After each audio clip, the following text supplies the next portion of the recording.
하락 출발한 코스피가 낙폭을 반납하고 상승 전환하면서 3% 가까이 올라 7,800선을 회복했습니다. 네, 하루 만에 상승 전환하면서 종가 기준 사상 최고치인 7,844를 기록했는데요. 하락 출발했던 삼성전자와 SK하이닉스도 상승으로 마감했습니다. 추적기자 연결해서 자세히 알아보겠습니다. 윤태인 기자, 코스피가 상승으로 마감을 했다고요? 네, 오늘 코스피는 2.63% 올라 다시 사상 최고치인 7,844로 마감했습니다. 앞서 1.69% 내린 7,513으로 출발한 코스피는 개장 직후에 추가 하락해 7,402까지 내려갔지만 장중 낙폭을 반납해 상승 전환했습니다.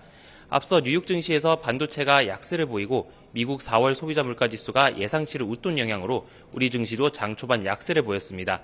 다만 코스피 대장주 삼성전자는 하락 출발에 6%가량 하락하기도 했지만 장중 낙폭을 반납하고 1.8% 오른 28만 4천 원으로 올랐고 SK하이닉스도 하락 출발했다가 상승 전환해 장중 199만 원까지 올랐고 7.7% 폭등한 197만 6천 원의 거래를 마치며 200만 닉스를 목전에 두고 있습니다. 현대차는 피지컬 AI에 대한 기대감에 강세를 보이며 9.9% 오른 71만 원의 거래를 마쳤고 현대모비스는 18% 넘게 급등했습니다. 코스피 시장에서는 외국인이 순매도하고 개인과 기관이 순매수했는데요. 이렇게 증시가 반등한 이유로는 젠슨 황 엔비디아 CEO가 중국행 비행기에 탑승했다는 트럼프 미국 대통령의 언급에 엔비디아가 시간 외에서 1.5% 넘게 상승했다는 점이 꼽힙니다.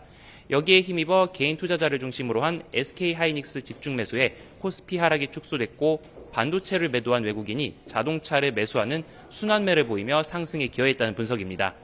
이런 가운데 코스닥은 0.2% 내린 1176으로 약보한 마감했고 외국인과 기관이 순매도했습니다. 네, 원달러 환율 상황은 어떻습니까? 네, 오늘 서울 외환시장에서 원달러 환율은 오후 3시 반을 기준으로 어제 같은 시간과 비교할 때 0.7원 오른 1,490.6원에 거래됐습니다. 국제유가는 미국과 이란의 협상 지연 등 불확실성이 유입되면서 상승세입니다. 현재 7월 인도분 브렌트유는 배럴당 106달러 선에서 6월 인도분 미국 서부 텍사스산 원유도 배럴당 101달러 선에서 거래되는 등 모두 배럴당 100달러를 넘겼습니다. 특히 이란은 호르무즈 해협의 범위를 전쟁 이전보다 더 넓은 구역으로 확장하고 통제력을 강화하겠다고 발표했고 트럼프 미국 대통령도 이란 봉쇄를 장기화할 수 있다고 주장한 점도 시장에 영향을 끼친 것으로 보입니다. 주요 6개국 통화와 비교할 때 달러의 가치를 나타내는 달러 인덱스도 98.30 근처에 있는 등 어제와 비교할 때 증가한 수준입니다. 현재 강달러 압력과 외국인의 주식 순매도가 환율 상승 압력 요인으로 작용하겠지만 AI 투자 사이클은 지속되고 있어서 원화의 버팀목이 될 것이라는 분석이 나옵니다. 지금까지 외환거래 현장에서 YTN 윤태인입니다. 중앙노동위원회에서 열린 삼성전자 노조의 사후 조정이 결렬되면서 정부가 긴급 조정권을 발동할지가 관심사로 떠올랐습니다.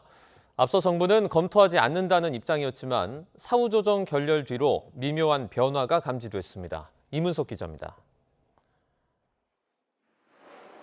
중앙노동위원회가 중재한 삼성전자 노사 사후 조정이 결렬됐습니다.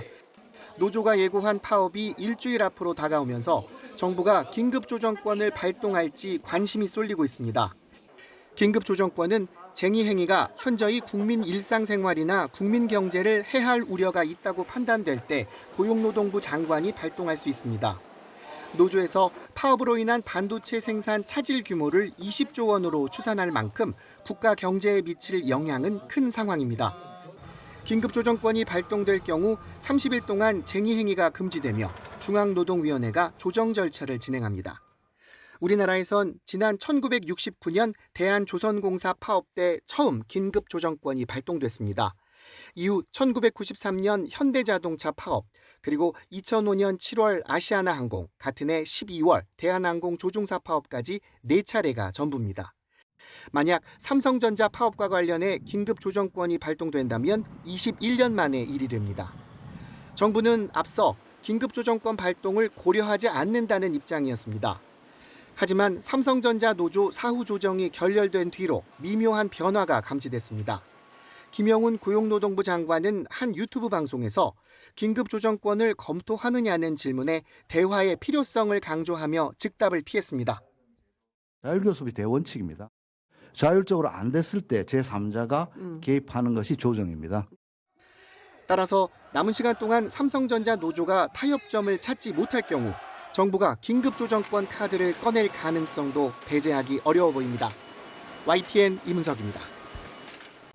중국행 전용기에 몸을 실은 미국 트럼프 대통령은 잠시 뒤 베이징에 도착할 예정입니다. 네, 세계 정세를 좌우할 미중 정상회담을 하루 앞두고 이 서울에선 사전談判이 벌어지고 있습니다. 중국 연결합니다. 강정규 특파원. 네, 베이징입니다. 네, 트럼프 대통령 언제 베이징에 도착하죠? 네, 트럼프 대통령의 전용기가 이륙한 게 미국 동부 시간 기준 12일 오후 2시 36분이었습니다. 12시간 시차와 14시간 안팎 비행 거리 등을 고려하면 베이징 시간으로 잠시 뒤인 오후 4, 5시쯤 수도공항에 도착할 거로 예상됩니다. 어제 오늘 저희 취재진이 트럼프의 예상 동선을 따라 베이징 시내 곳곳을 둘러봤는데요. 이란 전쟁 와중에 방중하는 만큼 혹시 모를 테러 위험에 그야말로 경호 비상이었습니다. 5월 첫날부터 베이징 시내 전역에서 드론 비행은 물론 판매까지 전면 금지된 상태입니다. 내일 시진핑 주석과 함께 찾는 천당공원은 이틀 동안 휴장에 들어갔습니다. 방중 기간 예약을 중단한 미국 대사관 근처 호텔에도 경찰차가 쫙 깔렸습니다. 다만 유동 인구가 많은 큰 길과 가깝고 경호 공간이 협소한 탓에 수행단 숙소에 그칠 수도 있다는 지적도 나옵니다. 그래서 9년 전 트럼프의 숙소였던 미국 대사 관저 주변 호텔에 다시 묵을 거란 말도 있었지만 저희가 직접 가보니 아무런 경호 동향이 없었습니다. 트럼프 대통령이 묵을 만한 베이징 중심부의 다른 미국계 호텔들도 마찬가지였습니다. 중국의 영빈관인 다위타이 국빈관에 묵을 가능성은 없는 건가요? 네, 전시 방중에 따라 경호와 안전이 최우선인 만큼 저희도 가능성을 열어두고 오전에 국빈관에 가봤습니다. 호수와 정원을 낀 43만 제곱미터 부지가 시내 속 외딴 섬처럼 최적의 경호 환경을 갖췄기 때문입니다. 또 국빈관은 미중 수교의 물꼬를 튼 닉슨 대통령이 1972년 방중 때 묵었던 곳입니다. 제2의 닉슨이 돼서 미중 관계를 재편하겠다는 메시지를 던질 수 있는 장소입니다. 또 대통령의 별장으로 불리는 18호 각에서 황제 의전을 받는 것도 이번 방중을 승리로 포장하려는 트럼프가 욕심낼 수 있는 대목입니다. 무엇보다 그동안 미국 대통령들이 방중 때 국빈관을 꺼렸던 이유는 주로 통신보안 우려였습니다. 하지만 이번엔 서울에서 사실상 합의문을 작성하고 베이징에서 도장만 찍는 형태라면 도청에 따른 협상 전략 노출 걱정은 그만큼 줄겠죠. 과연 트럼프 대통령이 관례를 깨고 국빈관을 선택할지 도착 후 동선 지켜봐야겠습니다. 네, 방금 언급했듯이 서울에서는 미중 무역 대표의 사전談判이 벌어지고 있는데요. 주요 의제 정리해 주시죠. 네, 먼저 미국이 요구하는 무역 투자 위원회 설치가 주요 의제로 올라와 있습니다. 2020년 1차 무역 합의 이행이 흐지부지 됐던 만큼 상설기구를 만들어 끝까지 받아내겠다는 의도입니다. 또 에너지, 농업, 항공, 우주 분야 협정은 미국산 석유와 콩, 보잉 여객기 판매를 일컫는 얘기입니다. 이에 맞서 중국은 AI 반도체 기술 통제와 타이완 문제 등에서 미국의 양보를 요구하고 있습니다. 특히 이란 전쟁과 호르무즈 재개방 등은 세계 경제의 운명이 달린 일이자 우리와도 무관치 않죠. 이재명 대통령이 직접 나서 미중 협상 대표단을 잇따라 접견한 배경입니다. 지금까지 베이징에서 YTN 강정규입니다. 이재명 대통령이 미중 정상회담 의제를 협의하기 위해 한국을 찾은 스콧 베선트 미국 재무부 장관과 허리펑 중국 국무원 부총리를 오늘 각각 만났습니다. 특히 베선트 장관에겐 한미 관세 협상의 후속 조치인 대미 투자가 양국 모두의 이익이 되도록 노력해달라고 당부했는데요. 청와대 연결해서 자세한 내용 알아보겠습니다. 강진원 기자, 이 대통령이 미국과 중국의 최고위 당국자를 잇따라 만났죠? 네, 그렇습니다. 이재명 대통령이 오늘 청와대에서 스콧 베선트 미국 재무부 장관과 허리펑 중국 국무원 부총리의 예방을 각각 받았습니다. 베선트 장관과 허 부총리는 내일 베이징에서 열릴 미중 정상회담 의제를 사전에 협의하기 위해서 우리나라를 찾았는데요. 두 사람 간 회동에 앞서 이 대통령을 따로 만난 겁니다. 이 대통령은 우선 베선트 장관과 접견에선 한미 간 주요 현안에 대해서 의견을 나눴습니다. 특히 베선트 장관이 한미 관세 협상에 깊숙이 관여했던 인물인 만큼 관세 협상 후속 조치인 대미 투자 프로젝트에 대해서 언급했습니다. 한미 전략적 투자가 굳건한 신뢰를 바탕으로 양국 모두의 이익이 되는 계기가 될 수 있도록 노력해달라고 베선트 장관에게 당부했다고 강유정 청와대 수석 대변인은 전했습니다. 이 대통령은 핵심 광물 등 공급망과 외환시장 분야 협력의 필요성도 강조했는데요. 베선트 장관은 한미 협력에 관한 이 대통령의 의견에 공감한 것으로 전해졌습니다. 허리펑 부총리와는 한중 관계 발전 방안에 대한 의견이 오갔습니다. 이 대통령은 지난해와 올해 양국 정상이 상호 국빈 방문을 통해 한중 관계를 전면 복원한 건 국익 중심 실용 외교의 중요한 성과라고 평가했습니다. 그러면서 경제와 문화 등 여러 분야에서 실질적인 성과를 내기 위해 긴밀한 소통을 이어가야 한다고 강조했습니다. 허 부총리는 한중 관계 발전에 양호한 흐름이 이어지는 걸 기쁘게 생각한다며 정상 간 합의 사항이 원활하게 이행될 수 있도록 소임을 다하겠다고 화답한 것으로 전해졌습니다. 지금까지 청와대 춘추관에서 YTN 강진원입니다. 호르무즈 해협에서 나무호를 공격한 주체를 규명할 조사에 관심이 쏠리는 가운데 정부는 이란 민병대의 소행일 가능성도 있다고 밝혔습니다. 미국과 이란의 휴전은 불안하게 유지되고 있는데요. 휴전이 깨질 경우 걸프국들이 전쟁에 직접 휘말리게 될 수 있다는 전망도 나오고 있습니다. 중동 현지 연결합니다. 조수연 특파원. 네, 아랍에미리트 두바이에 와 있습니다. 네, 우리 나무호를 공격한 주체가 이란 민병대일 가능성도 거론되고 있다고요? 그렇습니다. 조현 외교부 장관은 나무호를 공격한 주체를 섣불리 단정하기 어렵다는 뜻을 밝혔습니다. 조 장관은 호르무즈 해협에서 비행체를 발사할 만한 주체가 이란 내에도 여럿이 있다며 민병대도 있다고 말했습니다. 나무호를 타격한 비행체의 잔해가 언제쯤 국내에 도착하는지에 대해선 빨리 와야 한다면서도 시점을 특정하지는 않았습니다. 정부는 현장에서 수거된 엔진 잔해에 대해 정밀 감식을 진행할 방침인데요. 이 잔해는 이번 사건을 둘러싼 사실관계를 규명할 핵심 단서로 여겨집니다. 비행체가 자폭 드론 또는 대함미사일일 가능성이 제기됐는데 비행체 종류에 따라 사용되는 엔진이 다를 수 있습니다. 네, 전쟁 관련 상황도 짚어보죠. 미국과 이란 간 휴전이 깨질 경우에 일부 걸프국들이 전쟁에 휘말리게 될 가능성이 커 보인다고요?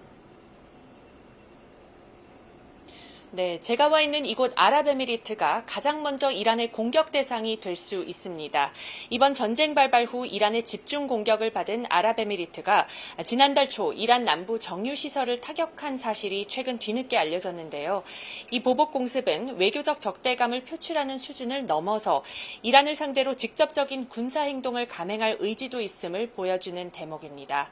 이에 따라 만약 휴전이 파기되고 미국과 이란이 다시 충돌한다면 아랍에미리트가 이란의 주요 표적이 될 수 있다는 관측이 나오고 있습니다. 또 사우디아라비아는 지난 3월 말 이란의 공격에 대한 보복으로 여러 차례 비공개 공습을 감행했다고 로이터 통신이 보도했습니다. 이런 가운데 쿠웨이트와 이란 사이의 긴장도 고조되고 있습니다. 쿠웨이트 정부는 이란 혁명수비대 조직원 4명이 쿠웨이트 북쪽 이라크 이란 국경 근처에 있는 부비안 섬에 침투해 테러 공격을 시도하려다 체포됐다고 밝혔는데요. 아랍에미리트는 즉각 쿠웨이트와 연대를 표명하며 이란의 적대적 행위를 비난했습니다. 휴전이 흔들리면서 사우디아라비아 그리고 아랍에미리트 등 걸프 주요국 정상들은 전화로 소통하면서 긴급 공조체제 구축에 나서는 모습입니다. 네, 종전 협상은 난항을 겪고 있는데 이란 태도에 여전히 변화가 없습니까? 네, 맞습니다. 트럼프 미국 대통령의 압박에도 이란은 물러설 뜻이 없어 보입니다. 이란 외무부 차관은 평화협정에 배상금, 또 호르무즈 해협에 대한 이란의 주권, 그리고 미국의 제재 해제가 포함돼야 한다는 입장을 분명히 했습니다. 그러면서 이것이 최소한의 요건이라고 강조했습니다. 특히 이란에 대한 미국의 해상 봉쇄를 지속하면서 종전을 이야기할 수 없고 제재를 이야기하며 외교를 논할 수 없다고 말했습니다. 아울러 이란의 반응이 항복 문서가 아니라는 이유로 이를 거부한다면 위협과 압력을 통해 정치적 의지를 강요하려는 것이 분명해진다고 주장했습니다. 앞서 미국과 이란이 종전안 도출에 여러 차례 실패한 가운데 트럼프 대통령은 미국의 종전안에 대한 이란 측 입장에 강한 불만을 표출했습니다. 트럼프 대통령은 호르무즈 해협에서 중단된 해방작전 재개를 검토하는 등 군사적 카드로 이란에 대한 압박 수위를 높이고 있습니다. 지금까지 아랍에미리트 두바이에서 YTN 조수연입니다.